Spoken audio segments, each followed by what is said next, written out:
मैं तो भूल ही गई थी मेरा नाम नसीम है, और आज तुम नन्ही नाम पुकार कर मुझे 45 साल पीछे ले गए। इस नाम से तो सिर्फ तुम ही बुलाते थे मुझे।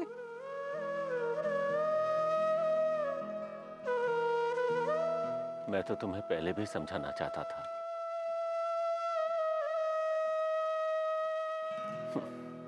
क्या फायदा, ना तो तुम कल समझी थी, ना आज समझना चाहती हो।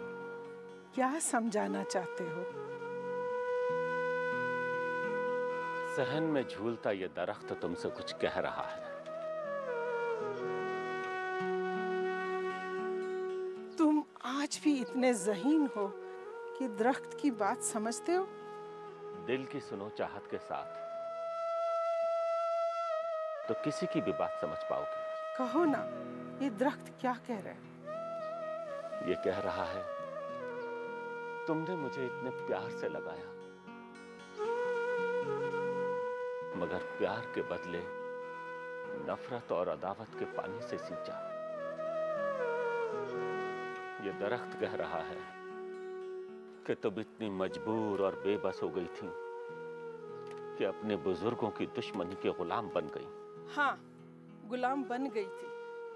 आंखों पर नफरत का पर्दा, दिल में अदावत के कांटे और जहन में नफरत की दीवार खड़ी कर दी गई थी। मैं क्या करती? तुम जिंदगी के 45 साल पीछे चली जाओ और याद करो वो खूबसूरत दिन।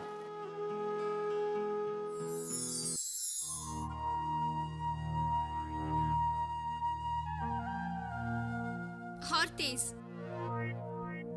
और तेज, जोर से, और तेज, और तेज रज्जू, और तेज। लो नन्ही रानी, हो सके तो छू लो आसमान। तुम कसकर पकड़ना। मैं नहीं गिरूंगा, तुम अपना ध्यान रखो। क्यों? तुम हो ना मेरा ख्याल रखने के लिए। हाँ, हो तो सही। कब तक रखोगे मेरा ख्याल? जब तक मैं मन नहीं जाता तब तक। इसलिए मुझे तेज झूला झुला रहे हो ताकि मैं गिरने लगूं और तुम थाम लो। यही समझ लो। अच्छा बहाना है मुझे थामने का। अब गिरने भी लगो ना नन्ही। नहीं, तुम जो चाहते हो उसका मौका तुम्हें अभी नहीं मिलेगा। चलो अब झूला रोक लो।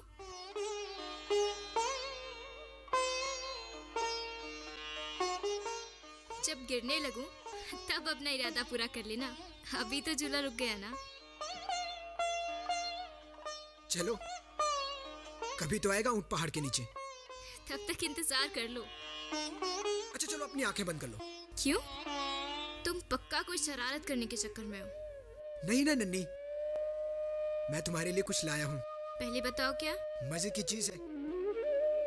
आंखें बंद करोगी तभी दूंगा, नहीं तो सोच लो। चलो ठीक है।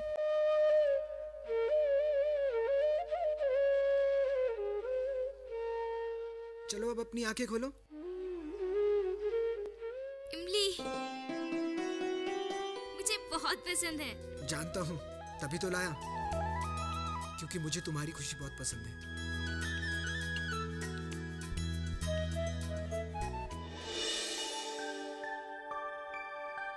अस्सलाम वालेकुम मौलाना साहब। वालेकुम सलाम नासिर साहब।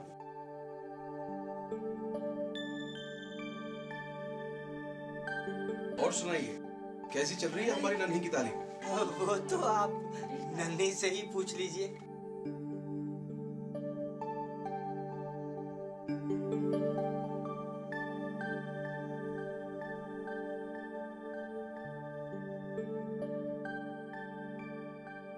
सुना है खारे कुएं वालों का लड़का बड़ा कमाल कर रहा है।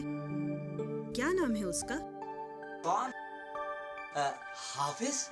हाँ हाँ, वही। वो लड़का तो वाकई बहुत ज़हीन है।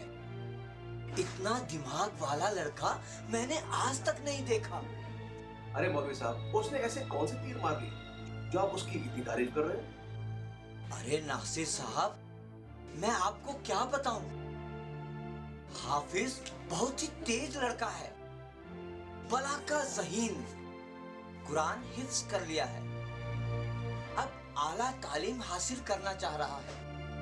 कहता है वकील बनूंगा, वकालत करूंगा। मुझे यकीन है कि वो वकालत करेगा, मुंसिफ भी बनेगा। नन्ही, आई अम्मी।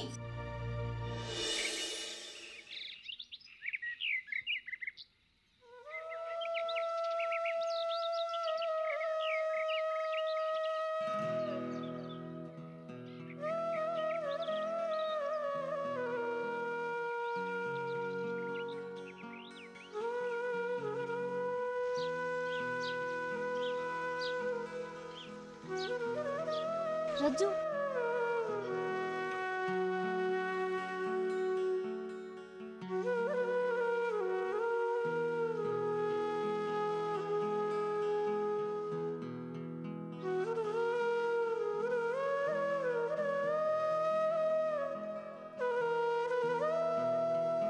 कहाँ थे इतनी देर तुम?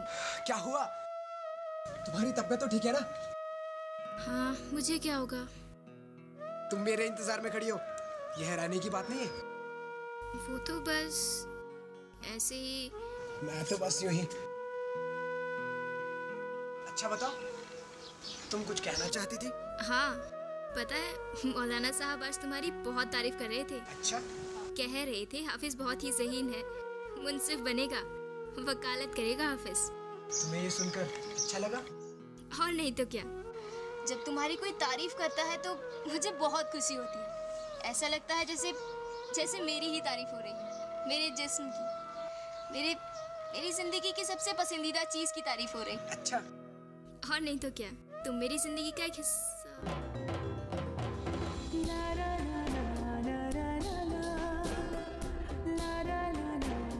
मेरे दिल में भी तुम्हारे लिए कुछ ऐसे ही जज्बात हैं नन्हे, लेकिन मैं जानता हूँ जब मौलाना साहब मेरी तारीफ कर रहे होंगे तो तुम्हारे अब्बू को बिल्कुल भी अच्छा नहीं लगा होगा।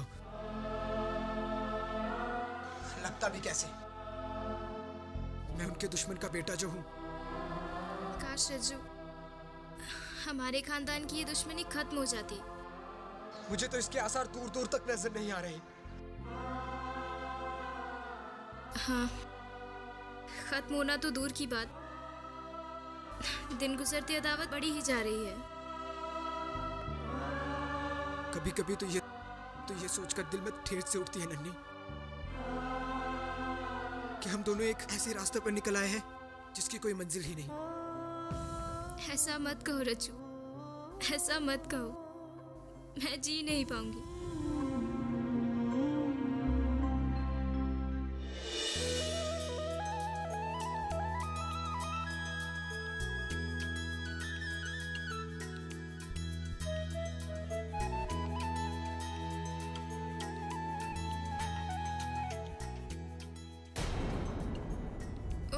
अल्लाह, रज्जू तुमने मुझे डरा ही दिया था। इतनी देर में आने की क्या जरूरत थी? अब्बू भी आते होंगे। मुझे तुम्हें एक खुशखबरी सुनानी है। खुशखबरी? कैसी खुशखबरी? मैंने अपनी जिंदगी का पहला मुकदमा जीत लिया है। अरे वाह, मुबारक हो। सलामत सलामत। चलो अपना मुंह खोलो।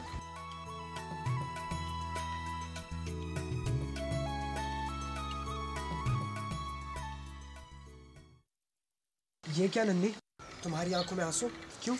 तुम्हारी खुशी पर चिल्ला तो नहीं सकती ना, खुशी के आंसू तो बहा ही सकती हूँ। मैंने खुदा से दुआ की है कि तुम्हें जिंदगी के हर कदम पर कामयाबी मिले। तभी तो मैं ये मुकदमा जीत पाया हूँ। तुम्हें पता है, मैंने जज साहब के सामने ऐसी बहस की कि उन्हें मेरे मुवक्किल के हक में फैसला सुनाना ही पड़ा। काश हम अपनी जिंदगी का मुकदमा भी इसी तरह जीत पाए। अपनी जीत के लिए तो मैं पूरी दुनिया से लड़ जाऊंगा, बस तुम हमेशा मेरे साथ रहना। नन्ही, आई अम्मी। रज्जू तुम जाओ, अबू आते ही होंगे।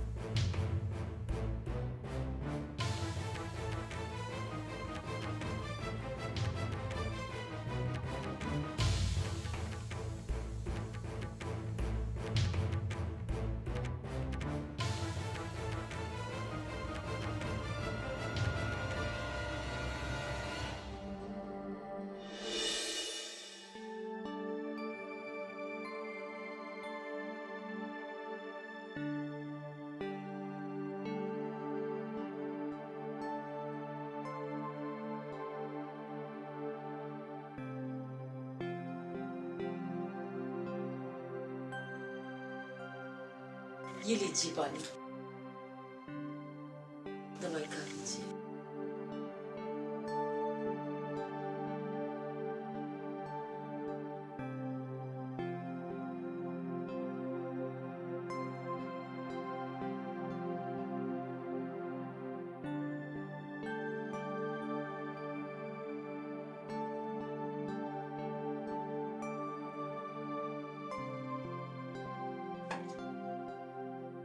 आपने सुनी शब्बों की करतूत? कौन शब्बो? अरे खारे कुएं वालों की शब्बो। अच्छा अच्छा, क्या किया उसने? नाक कटवा दी उसने अपने खानदान की। मतलब? पास के किसी गांव के लड़के के साथ उसका चक्कर चल रहा है। अच्छा? अपने अब्बा से कह रही थी कि इसी से शादी करूंगी। क्या? उनके घर पे हंगामा हुआ है। सुना है उसके अब्बू ने उसे जान से मारने की कोशिश की। या अल्लाह, तौबा। ऐसी बेहया लड़की को तो गोली मार देनी चाहिए, नहीं तो शर्म से खुद महराजुद्दीन को जहर खा के मर जाना चाहिए। खारे कुएं वालों का तो किरदार ही ऐसा है, बड़ी बड़ी बातें करते हैं, बड़ी तालीम याफ्ता बनते हैं, बस ऐसे कारनामे करते हैं कि इनके माँ बाप मुंह दिखाने के लायक नहीं रहते। इनकी तो बस बात ही मत किया करो मुझसे। अच्छा किया हमने अपनी बेटी को स्कूल तक की तालीम पढ़वाई। कॉलेज जाकर तो ये बच्चे बिगड़ जाते हैं। अच्छा, अब तुम्हारी समझ में आई कि हमने अपनी नन्ही को स्कूल तक की पढ़ाई क्यों करवाई, कॉलेज क्यों नहीं भेजा।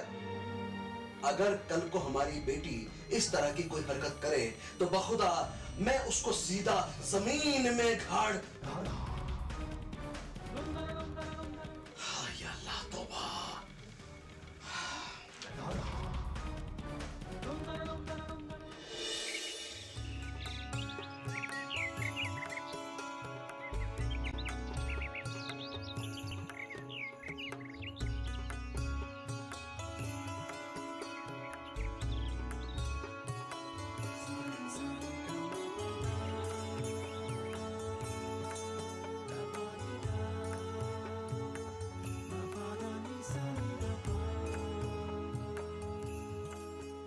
नन्ही, तुम बीमार हो क्या? नहीं तो। सचमुच बताओ नन्ही, क्या बात है? रज्जू, वो तुम्हारे घर पर कुछ हुआ है क्या? जैसे कि? मतलब तुम्हारी फूफी। ओह, अब समझा। वो बात ऐसी है नन्ही कि मेरी फूफी एक लड़के से प्यार करती थी, उनके ही कॉलेज में पढ़ता था। पहले इस बात को लेकर घर में काफी हंगामा हुआ, लेकिन घर वालों ने जब इस रिश्ते को समझा तो सब राजी हो गए। वो लड़का पास के ही गांव के जमींदार का बेटा है। रज्जू, तुम्हें क्या लगता है? हमारी खानदानी दुश्मनी हमें एक होने देगी। तुम्हारी फूफी के रिश्ते को मंजूरी मिल भी गई, क्या हमारे रिश्ते को मंजूरी मिल जाएगी? तो मैं उन्हें समझाने की कोशिश करूंगा। और अगर वो फिर भी ना माने तो हम यहाँ से भाग जाएंगे। अब मैं कमाने लगा हूँ, तुम्हें किसी भी किस्म की कोई कमी नहीं होने दूंगा। नन्ही, आई अम्मी। रुचो, तुम जाओ, मुझे अम्मी बुला रही है।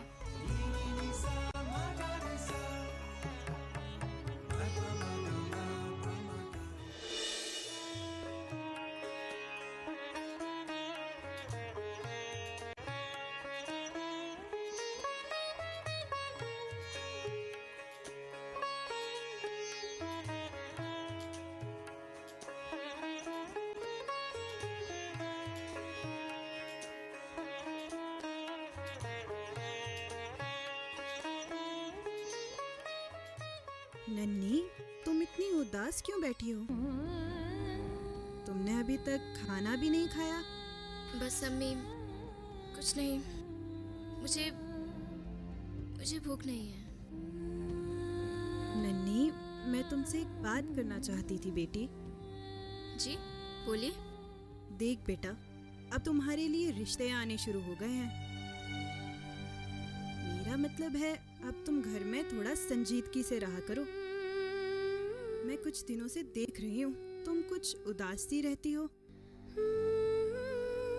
कपड़े ठीक से नहीं पहनती हो, कंघी चोटी नहीं करती हो। अगर ऐसे में तुम्हें कोई देखने आएगा तो क्या समझेगा? अम्मी, आपको मुझे घर से निकालने की इतनी जल्दी क्यों है? बेटा, जिंदगी का कोई भरोसा नहीं होता। हर माँ बाप चाहते हैं कि उनके हयात में उनके बच्चों का घर बस जाए। तुम्हारे अब्बू और मैं भी यही चाहते हैं।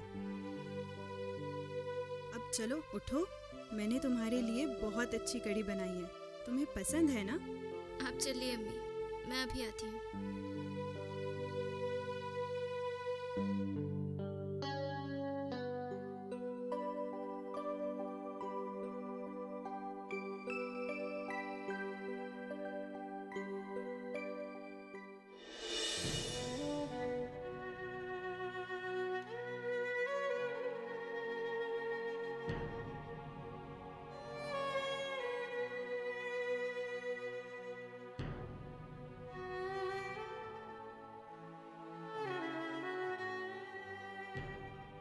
नन्ही, अरे ओ नन्ही।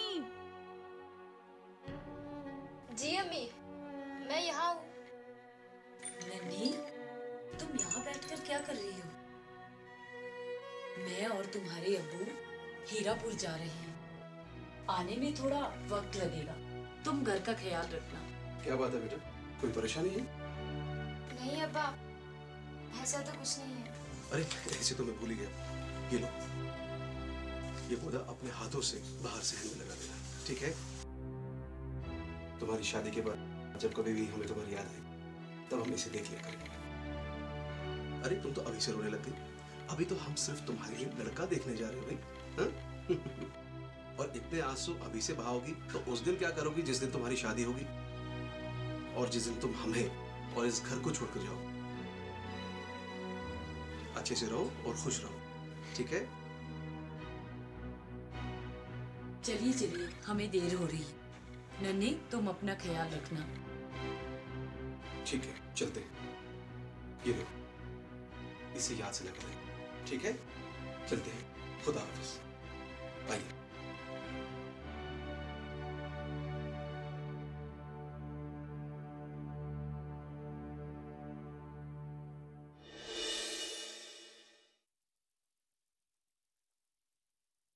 रज्जू, तुम? ये हाथ गड्ढा खोदने के लिए नहीं है। तुम जाओ यहाँ से। तुम मुझसे मुंह मत फेरो नन्ही। मेरी जिंदगी तुम्हारे दम से ही है। मैंने तुम्हारे अब्बू की सारी बातें सुन ली है, और मैं जानता हूँ कि वो तुम्हारे लिए दूल्हा देखने गए हैं। सब कुछ जानते हुए भी तुम्हें लगता है हम अपने रिश्ते को निभा पाएंगे? हमारा रिश्ता कच्चे धागे से भी नाजुक है रज्जू। मैं सब कुछ तुम पर छोड़ रहा हूँ नन्ही। तुम चाहो तो अभी मैं यहाँ से निकल जाऊँ और कभी तुम्हारी जिंदगी में लौट कर नहीं आऊँ। रज्जू, हमारी खानदानी दुश्मनी हमें कभी एक दूसरे का नहीं होने देगी। और तुम्हारे घर वाले तो मुझे कबूल करेंगे नहीं। और क्या ये सब करके हम जिंदगी भर खुश रह सकेंगे? ठीक है नन्ही, मैं चला जाता हूँ तुम्हारी जिंदगी से दूर। और मैं भी नहीं चाहता कि हमारी मोहब्बत रुसवा हो।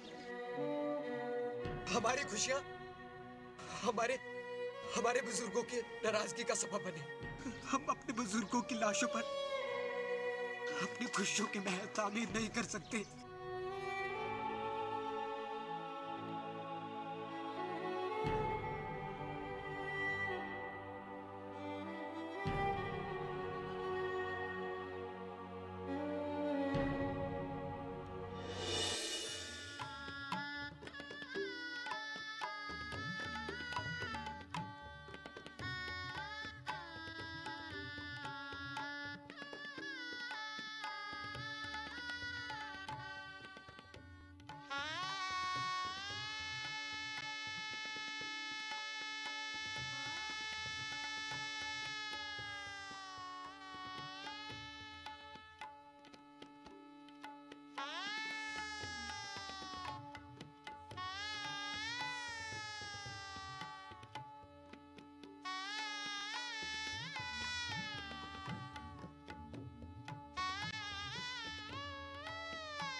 रज्जू, रज्जू,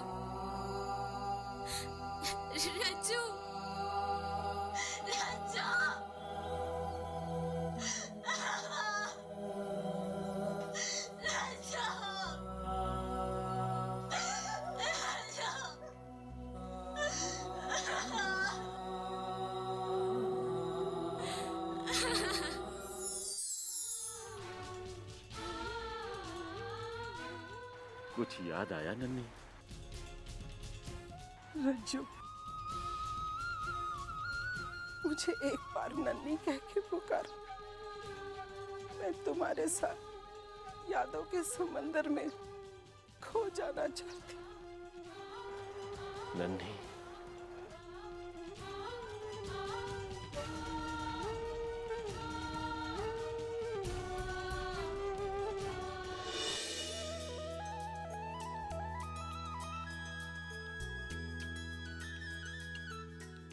मायके की यादों ने ससुराल में मुझे कभी चैन से जीने नहीं दिया। मैं जब भी यहाँ आती थी हमेशा इस पेड़ से लिपट के घंटों रोती थी, जिसे आपने अपने आंसुओं से सींचा था।